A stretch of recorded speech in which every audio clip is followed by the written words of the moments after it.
श्री गणेशाय नमः। श्री हरि। श्रीमद् देवी भागवत। शशिकला का सुदर्शन के साथ विवाह। सुदर्शन का नवविवाहिता पत्नी शशिकला को लेकर जाना। राजाओं से संग्राम। देवी का प्राकट्य। देवी के द्वारा युधाजीत और शत्रुजीत का वध तथा सुबाहु के द्वारा देवी की स्तुति। व्यास जी कहते हैं, राजा सुबाहु का अंतःकरण बड़ा पवित्र था। अपनी पुत्री की बात सुनकर वह राजाओं के पास गया और बोला, राजाओं, आज आप लोग अपने डेरे पर पधारे। विवाह का कार्यक्रम कल के लिए टल गया। खाने पीने की चीजें आपकी सेवा में उपस्थित कर दी गई हैं। मुझ पर कृपा करके आप सभी महानुभाव इन वस्तुओं को स्वीकार करें, फिर कल इस सभा भवन में पधारिए। हम सब मिलकर विवाह का कोई विवाह का कार्य संपन्न करेंगे। राजाओं, मेरी कन्या शशिकला का आज स्वयंवर है। आना बिल्कुल असंभव है। अतः चाहते हुए भी मैं इस कार्य में सर्वथा असमर्थ हूँ। कल सवेरे समझा बुझा कर मैं उसे सभा भवन में ले आऊंगा। अतएव आप महानुभाव आज अपनी अपनी छावनी में पधारने की कृपा करें। बुद्धिमानों के समाज में विग्रह को स्थान नहीं रहता। अपने आश्रित जन पर, विशेषतः जो अपनी ही संतान है, उस पर कृपा करना तो नितांत आवश्यक है।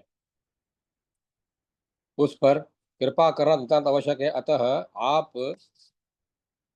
लोग शशिकला पर कृपा करके आज अपने अपने स्थान को सुधारें।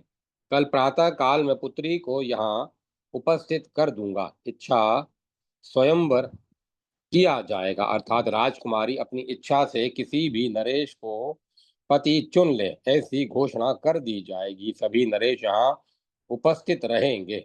उनकी सम्मति से यह कार्य संपन्न होगा। राजा सुबाहु की बात सुनने के पश्चात उपस्थित सभी नरेश अपने अपने स्थान पर चले गए।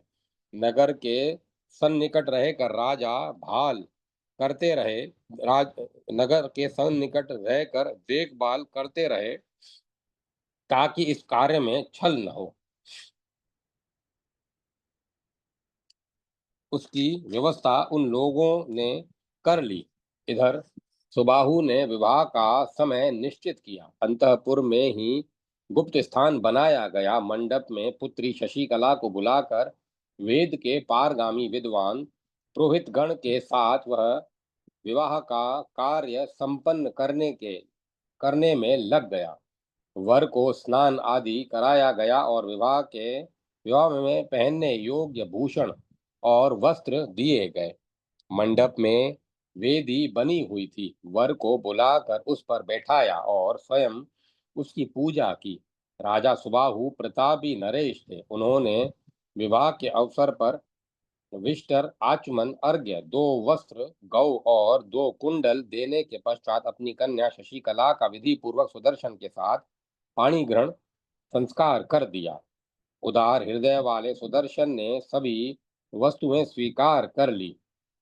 उस समय सुदर्शन कुबेर की कन्या का सामना करने वाली शशिकला को अपने से उत्तम मान रहा था। विवाह के समय मंत्रियों ने भी राजा के पूजा कर लेने पर उस उत्तम वर की वस्त्र आदि से पूजा की। सभी निर्भीक होकर मंडप में वर को ले आए थे। विधि की जानकार स्त्रियों ने शशिकला को भूषणों से खूब सजा धजा कर सुंदर पालकी पर बैठाया और वर के पास उपस्थित कर दिया। मंडप में अग्नि स्थापन के लिए चतुष्कोण चतुष्कोण वेदी बनी थी। पुरोहित ने उस पर अग्नि स्थापित की। विधि पूर्वक हवन किया गया। फिर वर और वधू को हवन करने के लिए कहा गया। दोनों बड़े प्रेम के साथ हवन में तत्पर हो गए। विधिवत लाजा हवन करने के पश्चात वर वधू ने अग्नि की प्रदक्षिणा की। उस कुल और गोत्र की जो प्रथा थी, उसका सम्यक प्रकार से पालन किया गया। महाराज सुबाहु ने घोड़े जुते हुए 200 रथ सुदर्शन को विवाह में दहेज दिए।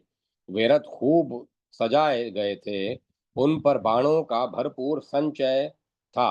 महाराज काशी नरेश के पास पर्वत शिखर के समान मत वाले हाथी थे। स्वर्ण के भूषणों से उन हाथियों को सजाया गया था। प्रेम पूर्वक महाराज ने 125 हाथी सुदर्शन को भेंट किए। सोने के भूषणों से भूषित 100 दासियां और उतनी ही सुंदर हथनियां दहेज में सुदर्शन को दी। फिर संपूर्ण आयुधों और भूषणों से सुसज्जित 1000 सेवक, बहुत से रत्न, वस्त्र और कंबल आदि यथोचित दिव्य पदार्थ सुदर्शन को दिए।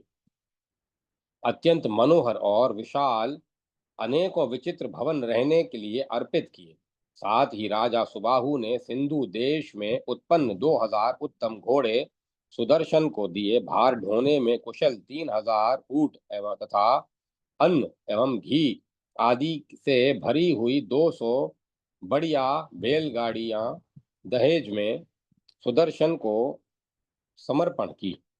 तदंतर राजा सुबाहु ने रानी मनोरमा के सामने जाकर हाथ जोड़े हुए प्रणाम किया और यूं कहा, राजकुमारी, आप श्रेष्ठ कुल से संबंध रखने वाली क्षत्राणी हैं। मैं आपका सेवक हूँ।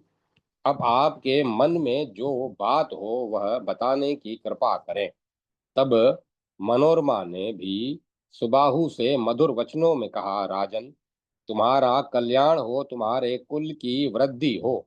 तुम्हारे द्वारा मेरा खूब सम्मान हो गया, क्योंकि तुमने अपनी रत्नमयी उत्तम कन्या मेरे पुत्र सुदर्शन को प्रदान की। राजन, यश गाने में कुशलवंदी जन और मागध हैं। मैं उनकी पुत्री तो हूं नहीं जो सम्यक प्रकार से तुम्हारी प्रशंसा गा सकूं। अपने ही जन की प्रशंसा गाई भी क्या जाए। तुम एक प्रख्यात नरेश हो। तुमसे संबंध होने के कारण मेरा पुत्र सुदर्शन सुमेरु के समान उच्च अधिकार पा गया। अवश्य ही तुम बड़े सदाचारी नरेश हो। मैं तुम्हारे शुद्ध व्यवहार का क्या वर्णन करूं। तुमने राज्य से निकाले हुए मेरे पुत्र को अपनी कुलीन कन्या प्रदान कर दी। यह कैसी विचित्र बात है। सुदर्शन वन में रहता है, उसके पास एक भी पैसा नहीं है। उसके पिता कभी स्वर्ग सिधार गए थे। साथ में सेना भी नहीं है। वह केवल फल खाकर गरीबी से जीवन व्यतीत करता है। फिर भी इन सभी नरेशों को छोड़कर तुमने अपनी गुणवती सुंदरी कन्या का इसके साथ विवाह कर किया है। और यह क्या साधारण बात है। धन, कुल और बल में जो बराबर होता है उसी के साथ संबंध करने का नियम है। इस स्थिति में मेरे निर्धन पुत्र को भला कौन अपनी कन्या दे सकता था। अत्यंत आदरणीय और पराक्रमी इतने नरेश आए हैं, तुमने इन सभी से वेर मोल लेकर मेरे पुत्र को अपनी कन्या दी है। तुम्हारी इस धीरता का मैं क्या सराहना करूं। मनोरमा के वचन सुनकर सुबाहु के मन में अपार प्रसन्नता हुई। हाथ जोड़कर वह पुनः मनोरमा से कहने लगा, मेरा यह राज्य अत्यंत प्रसिद्ध है। आप इसे स्वीकार करें। अब से मैं सेना अध्यक्ष होकर रहूंगा। ऐसा करना असंभव हो तो आधा राज्य ही ले ले। फिर अपने पुत्र के साथ रहकर राजसी भोग भोगे। अब काशी में न रहकर किसी वन या ग्राम में रहें।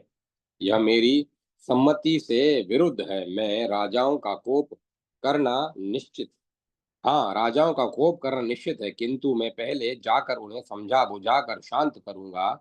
इसके बाद दान और दंड, ये दो उपाय हैं, इन्हें काम में लूंगा। इतने पर भी वे अनुकूल न होंगे तो संग्राम छिड़ जाएगा। यद्यपि हार और जीत प्रारब्ध के अनुसार होती है, तथापि जिस पक्ष में धर्म रहता है उसी की विजय संभव है।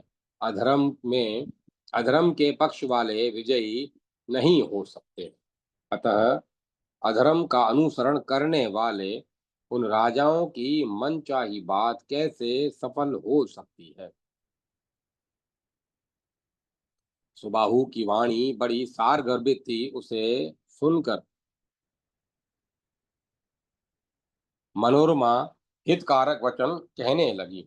सुबाहु ने मनोरमा का पर्याप्त सम्मान किया था, अतएव वह आनंद में निमग्न थी। मनोरमा ने कहा, राजन, तुम्हारा कल्याण हो। तुम निर्भय होकर अपने पुत्रों के साथ राज्य करो। मेरा पुत्र भी अयोध्या में राज्य करेगा, यह बिल्कुल निश्चित बात है। अब मुझे यहाँ से अपने घर जाने के लिए आज्ञा दो। भगवती जगदम्बिका तुम्हारा कल्याण करेंगी। राजन, परम आराध्या भगवती जगदम्बा का मैं भली भांति चिंतन करती हूँ। मेरे विषय में तुम्हें कुछ भी चिंता नहीं करनी चाहिए। इस प्रकार राजा सुबाहु और मनोरमा की बातें होती रही। उनकी वाणी अमृत के समान मधुर थी।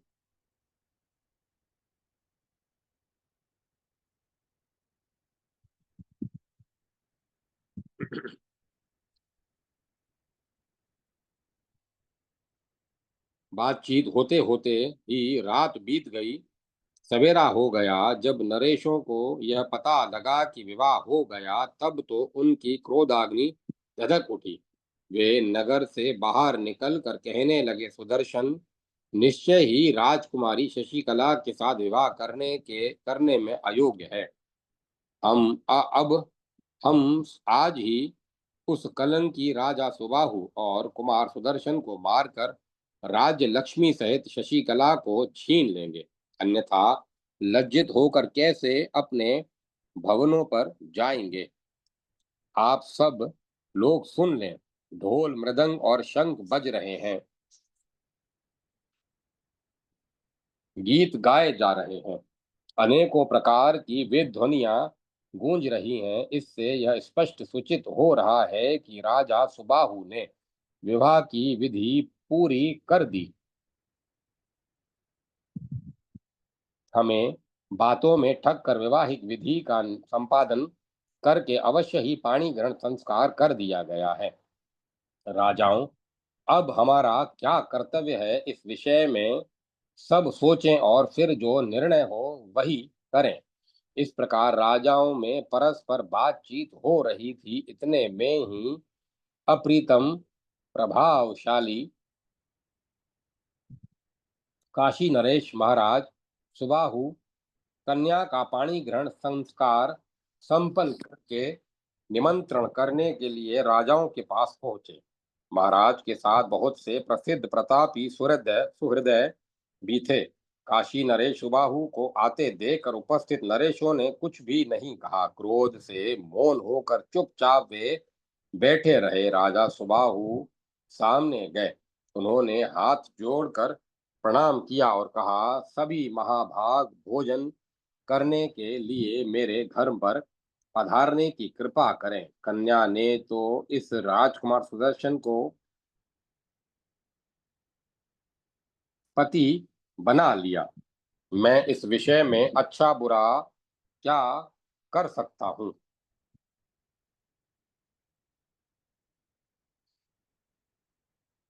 अब कृपा करके आप लोग शांति पूर्वक कार्य करें, क्योंकि महान पुरुषों का स्वभाव ही दया करना है। महाराज सुबाहु की बात सुनकर राजाओं का सर्वांग क्रोध से तमतमा उठा। वे बोले, राजन, हम भोजन कर चुके, अब तू अपने घर जा। तुझे जो कुछ जचा वह तूने कर लिया। जो कार्य अभी बाकी है जाकर उन्हें भी कर ले। राजा सुबाहु शंकित होकर घर की ओर मुड़े।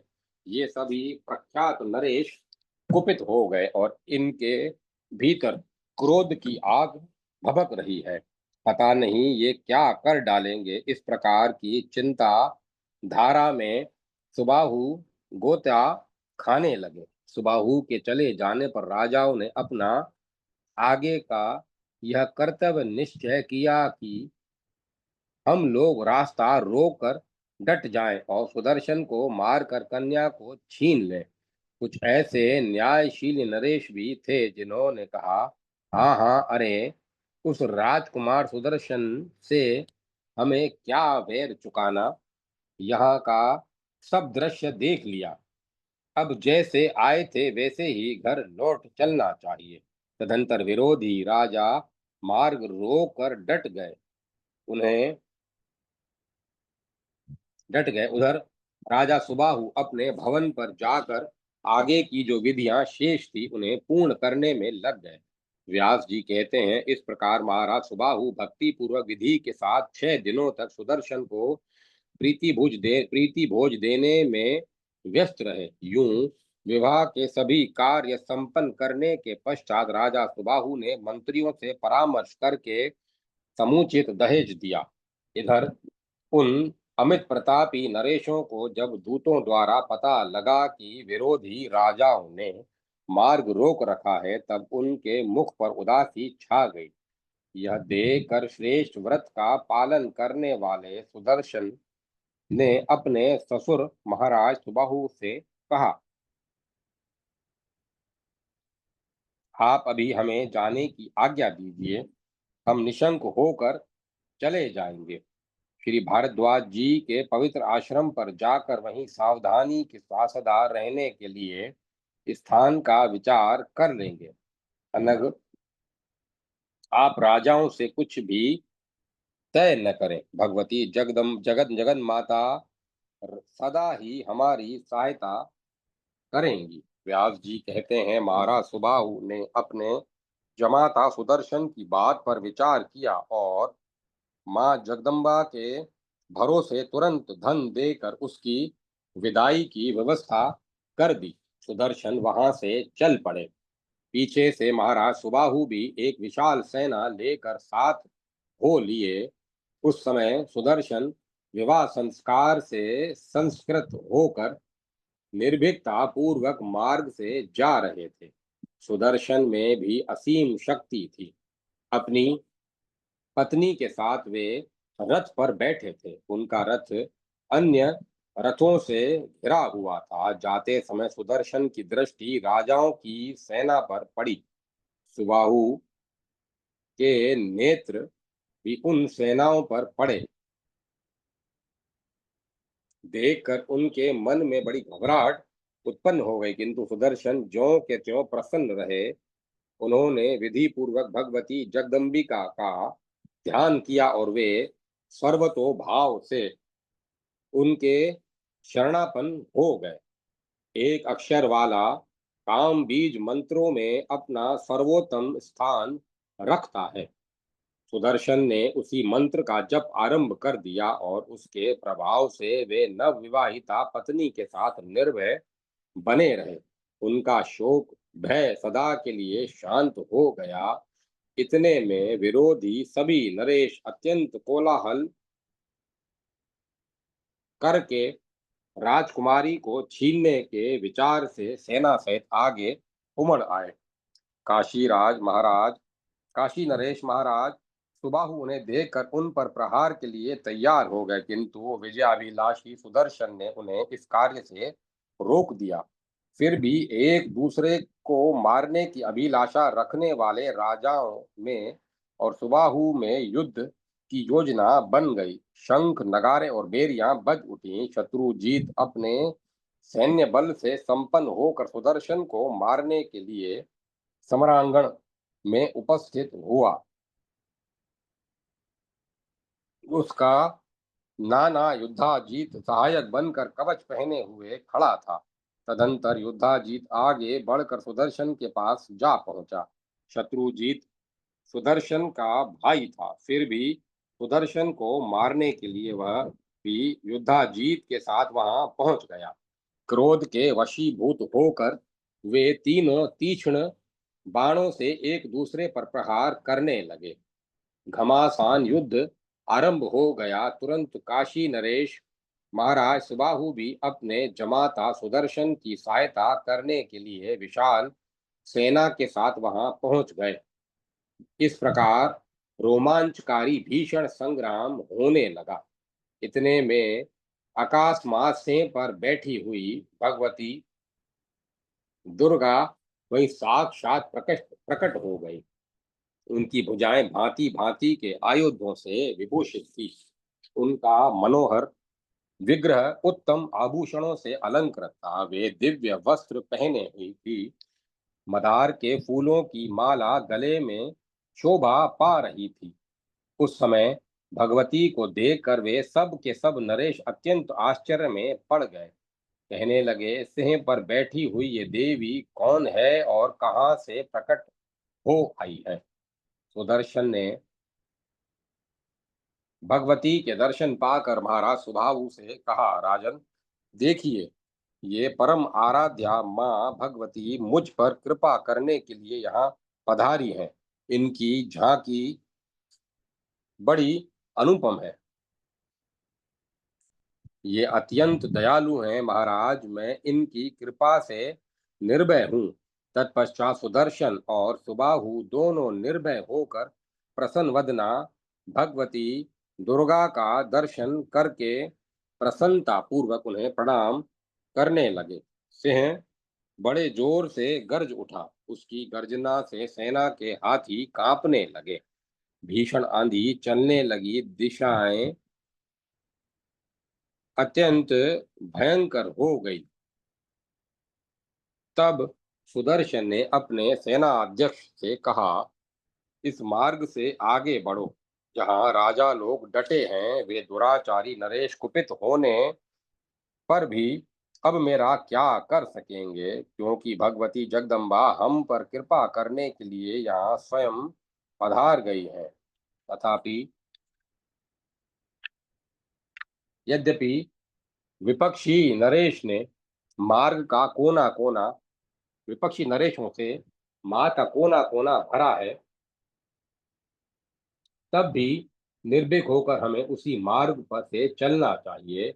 मैंने महादेवी का स्मरण किया है और वह वे यहाँ स्वयं विराज रही है।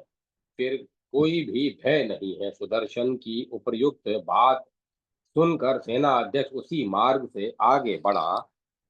तब युद्धाजीत अत्यंत कुपित होकर अपने पक्ष के राजाओं से कहने लगा, अरे तुम लोग भय से घबरा कर क्यों खड़े हो? राजकुमारी के साथ ही इस सुदर्शन को मार डालो। इस निर्बल छोकरे ने हम बलशाली वीरों का बड़ा अपमान किया है।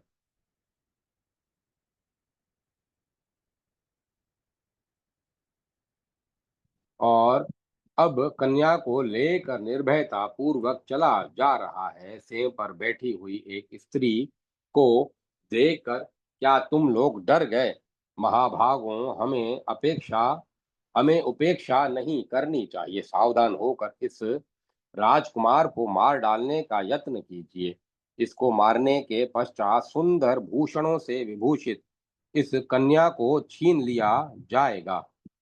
सिंह ने सिंह के भाग को पाने का सियार कैसे अधिकारी हो सकता है? इस प्रकार कहकर युद्धाजीत ने सेना एकत्रित की।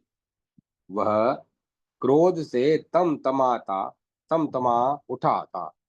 शत्रुजीत को साथ लेकर वह युद्ध करने के लिए सामने उपस्थित हो गया। तुरंत बहुत से तीक्ष्ण बाण धनुष पर चढ़ाए और धनुष को कान तक खींचकर उसने बाणों को छोड़ना आरंभ कर दिया। युद्धाजीत की बुद्धि बड़ी ही खोटी थी। मार डालने की इच्छा से सुदर्शन पर वह भीषण बाण वर्षा करने लगा। सुदर्शन भी आते ही उन बाणों को अपने बाणों से काटने में संलग्न हो गया। तब इस जब इस प्रकार युद्ध होने लगा, तब भगवती दुर्गा क्रोध से चमक उठी। उन्होंने युद्धाजीत को लक्ष्य करके बाण बरसाने आरंभ कर दिए। उस समय भगवती जगदम्बा अनेक रूपों से विराजमान थी। उन्होंने अपने हाथों से तरह तरह के आयुध धारण कर रखे थे। अत्यंत भयंकर युद्ध हुआ। कुछ ही देर में युद्धाजीत और शत्रुजीत दोनों रथ से गिर पड़े और उनकी जीवन लीला समाप्त हो गई। युद्धाजीत और शत्रुजीत दोनों ये जब युद्ध में काम आ गए तब अन्य सभी राजाओं को महान आश्चर्य हुआ। हम दोनों का निधन उन दोनों का निधन देखकर सुबाहु के आनंद की सीमा न रही। फिर दुख दूर करने वाली भगवती दुर्गा को प्रसन्न करने के लिए महाराज सुबाहु उनकी स्तुति करने लगे। सुबाहु बोले, जगत को धारण करने वाली देवी को नमस्कार है। भगवती दुर्गा संपूर्ण कामनाएं पूर्ण कर देती है। उन्हें बार बार नमस्कार है। कल्याणमयी माता शिवा, शांति और विद्या ये सभी नाम हैं। जीव की मुक्ति देना तुम्हारा स्वभाव है। तुम जगत में व्याप्त हो और सारे संसार का सृजन तुम्हारे हाथ का खेल है। तुम्हें बार बार नमस्कार है भगवती जगन माता। मैं अपनी बुद्धि से विचार करने पर भी तुम्हारी गति को नहीं जान पाता। निश्चय ही तुम निर्गुणा हो और मैं एक सगुण जीव हूँ। तुम परमा शक्ति हो। भक्तों का संकट टालना तुम्हारा स्वभाव ही है। आज तुम्हारे स्वभाव प्रकट हो गया आज तुम्हारा स्वभाव प्रकट हो गया। मैं क्या स्तुति करूं। तुम भगवती सरस्वती हो। तुम बुद्धि रूप से सबके भीतर विराजमान हो। संपूर्ण प्राणियों में विद्यमान मति, गति, बुद्धि और विद्या सब तुम्हारे ही रूप हैं। मैं तुम्हारी क्या स्तुति करूं, जबकि सबके मनों पर तुम्हारा ही शासन विद्यमान है। तुम सर्वव्यापक हो, अतः तुम्हारी क्या स्तुति की जाए। माता, ब्रह्मा, विष्णु और महेश ये प्रधान देवता माने जाते हैं। ये सभी तुम्हारी निरंतर स्तुति गाते रहे, फिर भी तुम्हारा पार नहीं पा सके। फिर मंदबुद्धि, अप्रसिद्ध, अवगुणों से ओतप्रोत में एक तुच्छ प्राणी कैसे तुम्हारे चरित्र का वर्णन कर सकता हूँ। आहा, संत पुरुषों की संगति क्या नहीं कर डालती, क्योंकि इससे चित्त के विकार दूर हो ही जाते हैं। मेरे जमाता सुदर्शन तुम्हारे भक्त हैं और उनके संग के प्रभाव से आज मुझे भी तुम्हारे दिव्य दर्शन प्राप्त हो गए। ब्रह्मा, विष्णु, महेश, इंद्र सहित सभी देवता और मुनि रहस्यों के पूर्ण जानकार हैं। माता, वे भी तुम्हारे जिस दुर्लभ दर्शन के लिए ललायत रहते हैं, वही दर्शन शम, दम और समाधि से शून्य मुझ साधारण व्यक्ति को सुलभ हो गए। भगवान भवानी भवानी कहो तो मैं प्रचंड मूर्ख और कहा तुम्हें प्रचंड मूर्ख और कहा तुरंत संसार से मुक्त कर देने वाली अद्वितीय औषध तुम्हारी झांकी। देवी, तुमसे कोई बात छिपी नहीं है। सबके सभी भाव तुम्हें ज्ञात हैं। देवगण सदा तुम्हारी आराधना करते हैं। भक्तों पर दया करना तुम्हारा स्वभाव है। इसी से मुझे भी यह अवसर सुलभ हो गया। देवी, मैं तुम्हारे चरित्र का क्या बखान करूं। जब भी ऐसी कठिन परिस्थिति में तुमने सुदर्शन की रक्षा कर ली जबकि ऐसी कठिन परिस्थिति में तुमने सुदर्शन की रक्षा कर ली। सुदर्शन के ये दोनों शत्रु बड़े ही पराक्रमी थे। तुमने तुरंत उन तुरंत उनके प्राण हर लिए। भक्तों पर दया करने वाला तुम्हारा यह चरित्र परम पावन है। देवी, विचार करने पर तुम्हारे लिए यह कोई अद्भुत कार्य नहीं जान पड़ता, क्योंकि चराचर अखिल जगत का पालन तो तुम करती ही हो। अतएव इस समय दयालुतावश तुमने शत्रु को मारकर सुदर्शन को बचा लिया। भगवती, तुमने सेवापरायण भक्त के यश को अत्यंत उज्जवल बनाने के लिए ही यह चरित्र रचा है। अन्यथा मेरी पुत्री का पाणी ग्रहण करके यह आरोग्य सुदर्शन युद्ध में कैसे सफलता प्राप्त कर सकता था। माता, तुम अपने भक्त को जन्म मरण आदि के भय से मुक्त कर देने में समर्थ हो, फिर उसके लौकिक मनोरथ पूर्ण कर देने में कौन सी बड़ी बात है। भक्त जन तुम्हें असीम पाप और पुण्य से रहित सगुण और एवं निर्गुण बताते हैं। समस्त भूमंडल पर शासन करने वाली देवी निश्चय ही तुम्हारे दर्शन पाकर मैं बड़ी बड़भागी कृतकृत्य और सफल जीवन बन गया। माता, न मैं तुम्हारा बीज मंत्र जानता हूँ और न भजन ही। आज तुम्हारा प्रभाव सामने प्रकट होने से मैं इससे पूर्ण परिचित हो गया। व्यास जी कहते हैं, इस प्रकार स्तुति करने वाले कल्याण स्वरूपिणी करने पर कल्याण स्वरूपिणी भगवती जगदम्बा प्रसन्न हो गई। तब उन्होंने महाराज सुबाहु से कहा, सुवर्त वर मांगो। अध्याय 22-23 समाप्त। जय माता सरस्वती। जय मां सरस्वती। सुबाहु को देवी का वरदान और आदेश। सुदर्शन के द्वारा देवी की स्तुति और देवी का वरदान। राजाओं के पूछने पर सुदर्शन के द्वारा देवी की महिमा का वर्णन। सुदर्शन के द्वारा अयोध्यापुरी में देवी की स्थापना, राज्यभिषेक और सुबाहु के द्वारा काशी में दुर्गा जी की प्रतिष्ठा। व्यास जी कहते हैं, उस समय भगवती जगदम्बा के वचन सुनकर महाराज सुबाहु भक्ति भाव से संपन्न होकर कहने लगे। सुबाहु बोले, एक और भूलोक एवं देवलोक का राज्य रख दिया जाए और एक और तुम्हारे पुण्य दर्शन, तो वह राज्य तुम्हारे दर्शन की तुलना कभी नहीं कर सकता। तुम्हारे दर्शन के साथ जिसकी तुलना की जाए, ऐसा कोई भी पदार्थ त्रिलोकी में नहीं है। देवी, मैं क्या वर मांगू, मेरा जगत में जन्म लेना सफल हो गया। माता, मैं यही चाहता हूँ कि इसी अभिलक्षित वर की याचना भी करता हूँ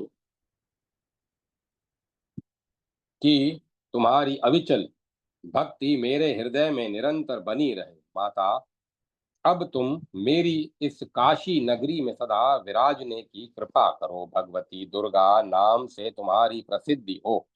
यहाँ तुम शक्ति रूप से तो विराजमान हो ही, तुम्हें इस काशीपुरी की निरंतर रक्षा करनी चाहिए। जिस प्रकार शत्रुओं के समूह से तुमने सुदर्शन की रक्षा की है, माता, ऐसे ही तुम वाराणसी की भी रक्षा करती रहो। भगवती दुर्गे, तुम कृपा की समुद्र हो।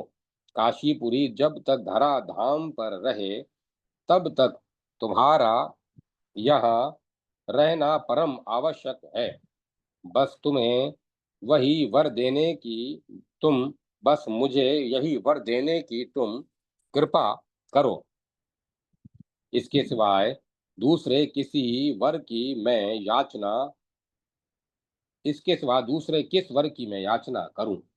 व्यास जी कहते हैं, इस प्रकार प्रार्थना करके महाराज सुबाहु दुर्गति को दूर भगाने वाली भगवती दुर्गा के सामने बैठ गए। तब जगदम्बा उनसे कहने लगी। भगवती दुर्गा ने कहा, राजन, काशीपुरी में मेरा निरंतर निवास होगा। संपूर्ण प्राणियों की रक्षा करने के लिए जब तक पृथ्वी रहेगी, तब तक मैं यहाँ रहूंगी। इसके बाद सुदर्शन सामने आया। उसका सर्वांग आनंद से विहल हो रहा था। उत्तम भक्ति के साथ भगवती जगदम्बा को प्रणाम करके उसने उनकी स्तुति आरंभ कर दी। अहो मैं तुम्हारी कृपा की अहो मैं तुम्हारी कृपा की क्या महिमा गाऊं। मेरे जैसे सर्वथा भक्ति शून्य की भी तुमने आश्चर्य रूप से रक्षा कर ली। सारा जगत तुम्हारी शक्ति की कृपा से विद्यमान है, जिसमें कुछ भी भक्ति नहीं, उसका भी पालन करना तुम्हारा स्वभाव बना हुआ है। देवी, सुना जाता है तुम सारे प्रपंचमय जगत की सृष्टि करती हो।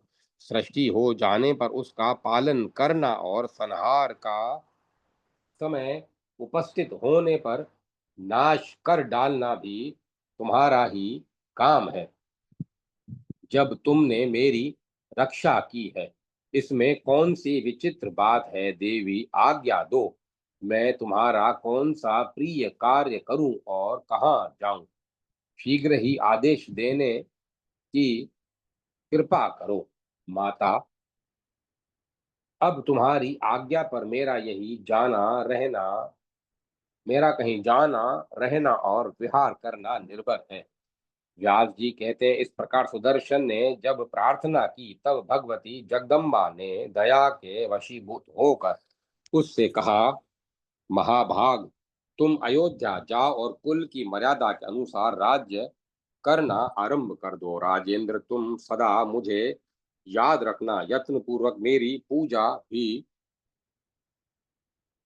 करते रहना। मैं तुम्हारा कल्याण करूंगी और तुम्हारे राज्य को सदा स्थिर रखूंगी। अष्टमी, चतुर्दशी एवं विशेष करके नवमी के दिन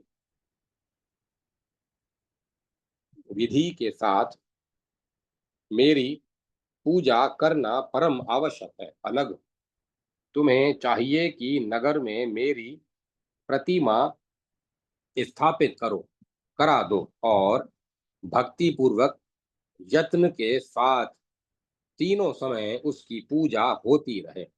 शरद ऋतु में अर्थात अश्वनी में नवरात्रि की विधि से मेरी विशिष्ट पूजा करनी चाहिए।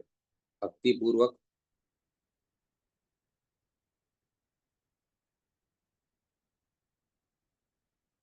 पूजा की जाए। महाराज, चैत्र, अश्वनी, आषाढ़ और माघ में नवरात्र के अवसर पर मेरा महोत्सव मनाना चाहिए। उस समय विशेष रूप से पूजन होना भी आवश्यक है। राजेंद्र, विज्ञ पुरुष कृष्ण पक्ष की चतुर्दशी और अष्टमी को भक्ति पूर्वक निरंतर मेरी पूजा करते रहे। व्यास जी कहते हैं, इस प्रकार आदेश देकर दुखों को दूर करने वाली भगवती दुर्गा अंतर ध्यान हो गई। उस समय सुदर्शन ने अत्यंत नम्र होकर बड़े विस्तार के साथ उनकी स्तुति की थी। भगवती वहां से पधार गईं। यह देखकर उपस्थित वे सभी नरेश सुदर्शन के पास आए और उसे प्रणाम करने लगे, मानो देवता इंद्र को प्रणाम करने में लगे हों। सुबाहु ने भी सुदर्शन को प्रणाम किया और वे फिर प्रसन्नता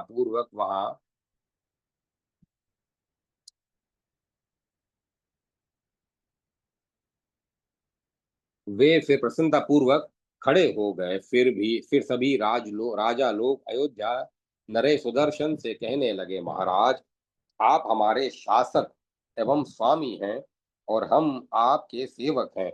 आप अयोध्या में राज्य करें, हमारी रक्षा आप पर निर्भर है।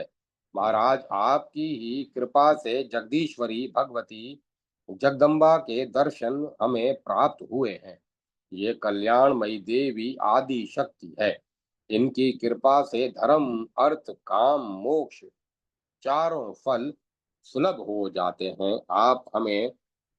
आप बड़े पुण्य आत्मा एवं यशस्वी हैं। धरातल पर आपका जन्म लेना सफल हो गया, क्योंकि आपके लिए ही सनातनी देवी दुर्गा प्रकट हुई है। राजेंद्र, हम सब लोग भगवती चंडिका के प्रभाव से अपरिचित थे, क्योंकि हमारा अंतःकरण तमोगुण से अच्छान है तथा हम सदा ही माया से मोहित हैं। धन, स्त्री और पुत्र के चिंतन में ही हम निरंतर व्यस्त हैं। काम, क्रोध रूपी मछलियों से परिपूर्ण भयंकर अथाह समुद्र के में बार बार हमें गोता खाना पड़ता है।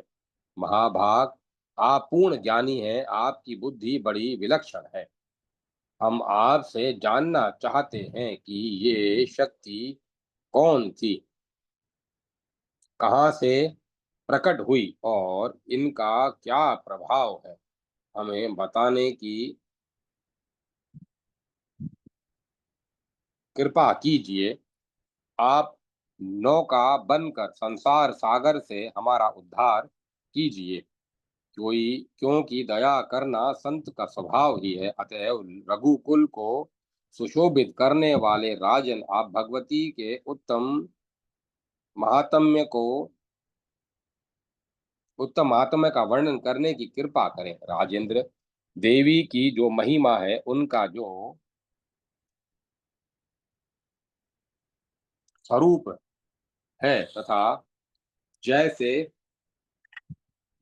वे प्रकट हुई थी, पर प्रकट होती हैं, वह यह सब हम सुनना चाहते हैं। आप बताने की कृपा करें। व्यास जी कहते हैं, राजाओं के यूं पूछने पर ध्रुव संधि कुमार राजा सुदर्शन मन ही मन भगवती का स्मरण करके अत्यंत प्रसन्नता के साथ उनसे कहने लगे। सुदर्शन ने कहा, राजाओं, उन भगवती जगदम्बा के विषय में मैं क्या कह सकता हूँ। उनके उत्तम चरित्र को तो इंद्र सहित संपूर्ण देवता तथा ब्रह्मा प्रभृति भी जानने में असमर्थ हैं।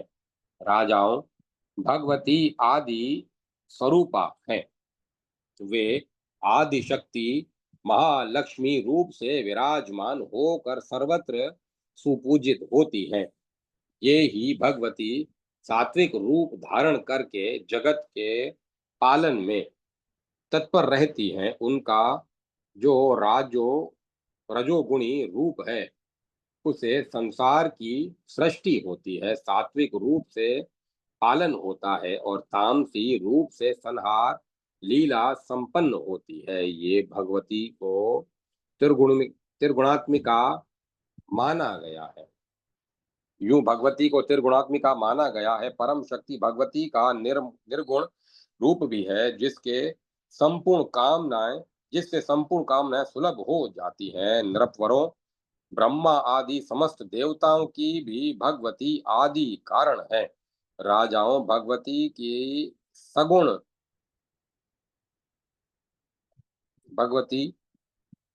के निर्गुण रूप को जानने के लिए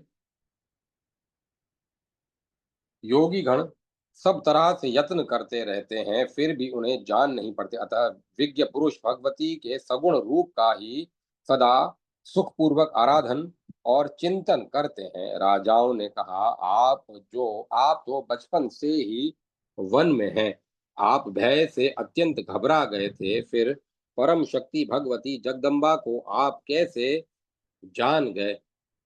आपने कैसे उनकी उपासना एवं पूजा की? जो भगवती तुरंत प्रसन्न होकर उस आपकी सहायता करने में संलग्न हो गई।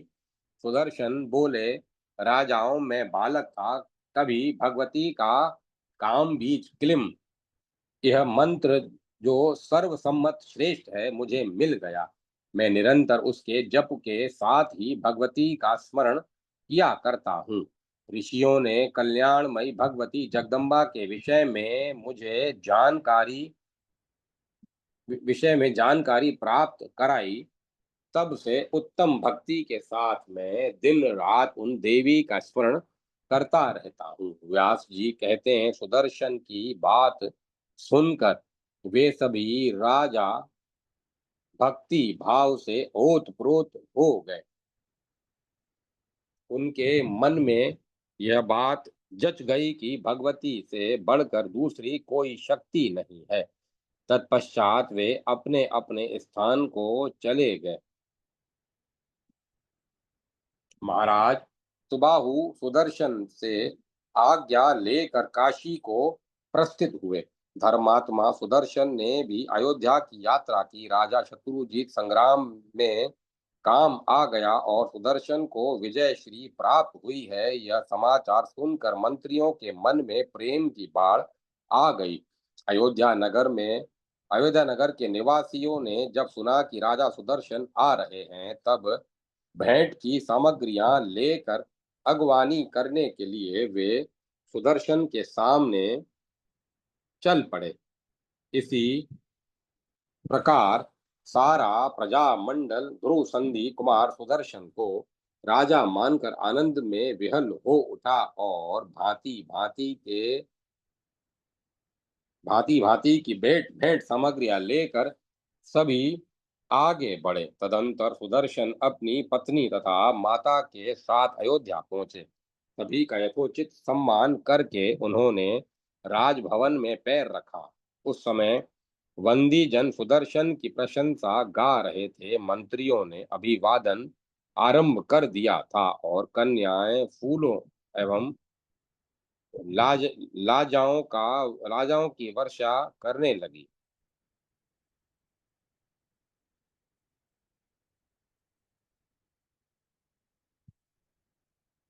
सभी का यथोचित सम्मान करके उन्होंने राजभवन में पैर रखा। उस समय बंदी जन सुदर्शन की प्रशंसा गा रहे थे। मंत्रियों ने अभिवादन आरंभ कर दिया और कन्याएं फूलों और लाजाओं की वर्षा कर रही थी। व्यास जी कहते हैं, अयोध्या जाने पर सर्वप्रथम महाराज सुदर्शन अपने सुहृदयों के साथ राजभवन में गए। वहां शत्रुजीत की माता शोक में डूब रही थी। उन्होंने उसे प्रणाम करके कहा, माता जी, मैं तुम्हारे चरणों की शपथ खाकर कहता हूँ कि तुम्हारे पुत्र शत्रुजीत एवं पिता युद्धाजीत संग्राम में मेरे हाथ नहीं मारे गए हैं। वे युद्ध भूमि में पहुंचे ही थे कि भगवती दुर्गा ने उनके प्राण हर लिए। उनमें मेरा कुछ भी अपराध नहीं है। इसमें मेरा कोई अपराध नहीं है। होनी किसी के टाले नहीं टलती, वह होकर ही रहती है। मानिनी, अब तुम्हें मरे हुए पुत्र के विषय में शोक नहीं करना चाहिए, क्योंकि जीव अपने किए हुए पूर्व कर्म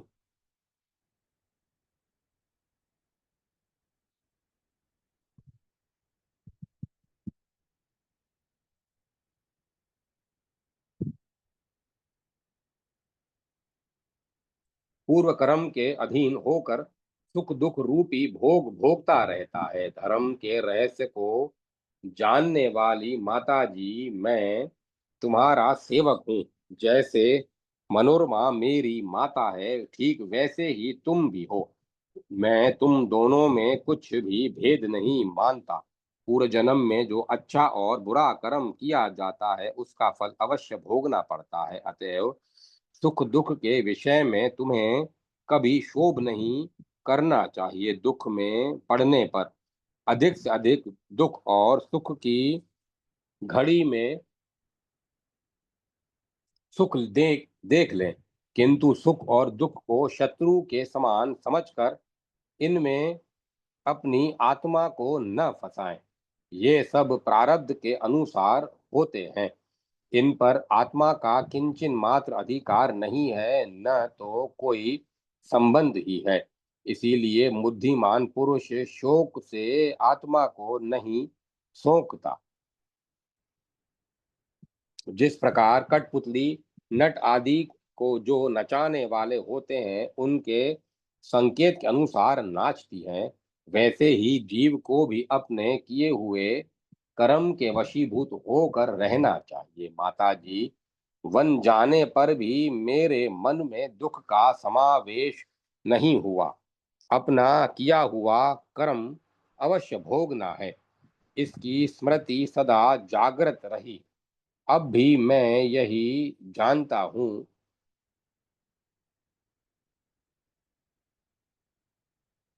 मेरे नाना की मृत्यु हो गई। माता की घबराहट का पार नहीं था। अत्यंत भयभीत होने के कारण मुझे लेकर वह एक घोर वन में चली गई। रास्ते में चोरों ने उस पर आक्रमण कर दिया, शरीर पर साड़ी तक नहीं छोड़ी। रास्ते के काम आने वाला सारा सामान छीन लिया। मैं उसका पुत्र अभी बालक ही था, अतः वह बिल्कुल निराश्रय थी। उस समय मेरी माँ मुझे लेकर भारद्वाज मुनि के आश्रम पर चली गई। वह विदल और एक अबला दासी, ये दो व्यक्ति साथ रहे। यहाँ मुनि और उनकी पत्नियां सभी बड़े दयालु थे। उन्होंने निवार तिन्नी के चावल और फल द्वारा भली भांति हमारा भरण पोषण किया। हम दोनों आदमी वहां ठहर गए, पर वह स्थिति भी मेरे लिए दुखदायिनी नहीं हुई। आज राज्य धन मिलने पर भी मैं सुख में नहीं फूलता। मेरे चित्त में कभी वैर और मत्सरता का प्रवेश नहीं होता। परम तपस्विनी माताजी राजसी भोजन करने की अपेक्षा सावा अथवा चीनी के चावल का भोजन में उपयोग कर लेना उत्तम है, क्योंकि राजस अन्न खाने वाला नरक में जा सकता है, किंतु निवार खाने वाले को कभी नरक का द्वार नहीं देखना पड़ता। अतएव विज्ञ पुरुष को चाहिए कि इंद्रियों को वश में करके सदा धर्म का पालन करे, जिससे नरक की यातना न भोगनी पड़े। माता जी, यह भारतवर्ष पुण्य भूमि है। इसमें आकर मनुष्य का जन्म पाना बड़ा ही दुर्लभ है। आहार विहार आदि के सुख तो निश्चय ही सभी योनियों में मिल सकते हैं। ऐसे अलभ्य मानव देह को पाकर धर्म का संचय करना चाहिए, जो मनुष्यों को स्वर्ग और मोक्ष तक देने वाला है। दूसरी योनियों में यह सुयोग सुयोग मिलना बड़ा ही दुर्लभ है। व्यास जी कहते हैं,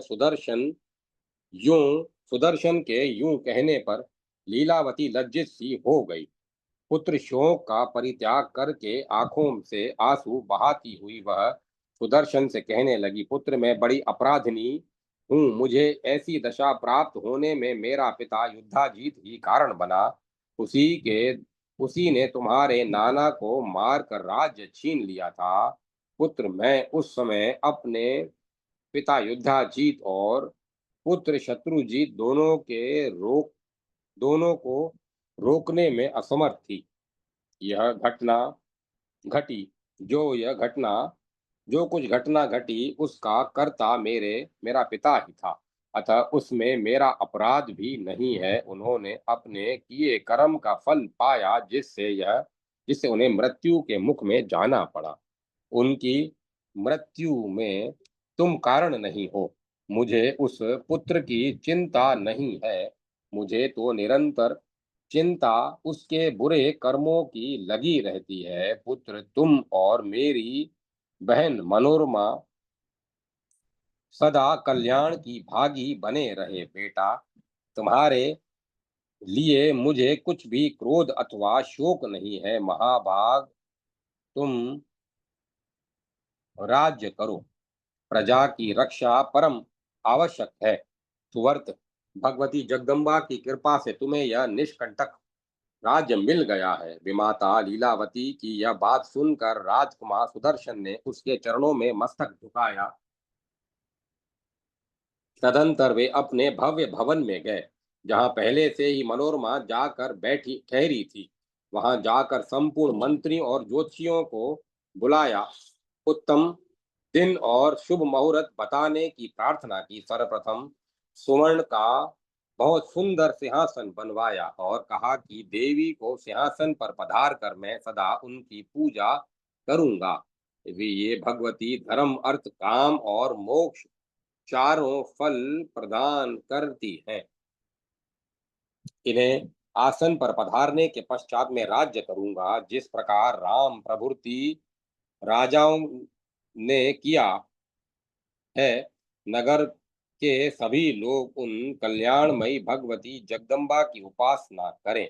उन आदरणीय आदि शक्ति की आराधना करने से काम, अर्थ और सिद्धि सभी सुलभ हो जाते हैं। सुदर्शन के यूं कहने पर मंत्रीगण राजाज्ञा के पालन में तत्पर हो गए। उन्होंने शिल्पियों द्वारा अत्यंत भव्य भवन का निर्माण करवाया, भगवती की सुंदर प्रतिमा बनवाई। तब राजा सुदर्शन ने उत्तम दिन और मुहूर्त शोधवाकर शोधवाकर उस समय वेद के पारगामी ब्राह्मणों को बुलवाया और विधि तथा श्रद्धा पूर्वक देवी की स्थापना की। राजन, इस उस अवसर पर महान उत्सव मनाया गया। उनके अनेक प्रकार के बाजे बजने लगे। ब्राह्मणों ने वेद ध्वनि आरंभ कर दी। तरह तरह के गाने होने लगे। व्यास जी कहते हैं, राजा सुदर्शन ने वेदवादी ब्राह्मणों द्वारा कल्याण स्वरूपणी भगवती की विधिवत स्थापना करा के विधि पूर्वक भांति भांति से उनकी पूजा की। उन्होंने भगवती की अर्चा करने के पश्चात अपनी पैतृक संपत्ति एवं राज्य पर अधिकार स्वीकार किया। तभी से भगवती जगदम्बिका कौशल देश में विराजने लगी। शासन आरंभ होने पर राजा सुदर्शन ने छोटे छोटे धार्मिक राजाओं को अपने अधीन कर लिया। धर्म की मर्यादा का पालन करते हुए वे विजय प्राप्त करते थे। जिस प्रकार राम राज्य में हुआ, तथा जैसे महाराज दिलीप की गद्दी पर बैठने पर रघु ने सारी प्रजा को सुख पहुंचाया और मर्यादा की रक्षा की, वैसा ही सुदर्शन ने भी किया। उस समय वर्णाश्रम धर्म के चारों चरण विद्यमान थे। पृथ्वी पर कोई भी मनुष्य ऐसा नहीं था जिसका मन पाप में लगता हो। कौशल देश के सभी राजाओं ने प्रत्येक गांव में मंदिर बनवाए और देवी को स्थापित करके पूजा आरंभ कर दी। उधर महाराज सुबाहु ने काशी में भगवती दुर्गा की श्रेष्ठ प्रतिमा बनवाकर उसे मंदिर में भक्ति पूर्वक पधराया। सब लोग प्रेम और भक्ति से निमग्न होकर विधि के साथ भगवती दुर्गा की पूजा करने लगे। ठीक वैसे ही जैसे भगवान शंकर को पूजते थे, राजेंद्र वे ही भगवती दुर्गा धरातल पर देश देश में विख्यात हो गई। उन पर लोगों की श्रद्धा बढ़ने लगी। उस समय भारतवर्ष में जब सब जगह सभी वर्णों के लोग भवानी देवी की उपासना करने लगे। राजन, शक्ति की उपासना में सबकी श्रद्धा हो गई। उन्हें सभी मानने लगे। वेद वर्णित स्तोत्रों के द्वारा जप और ध्यान करने में लोग निरत हो गए। भक्ति भाव रखने वाले पुरुषों ने सभी नवरात्रों में विधि के साथ देवी का अर्चन, हवन और यज्ञ करना आरंभ कर दिया। अध्याय 24-25 समाप्त। जय माता सरस्वती। जय माता सरस्वती। जय मां सरस्वती। ओम नमो नारायण। ओम नमो भगवते वासुदेवाय। ओम नमः शिवाय। ओम तत्सत। जय जगत जननी मात भवानी। जय अम्बे महारानी। ओम तत्सत। ओम तत्सत। ओम। कथा को विराम दिया जाता है।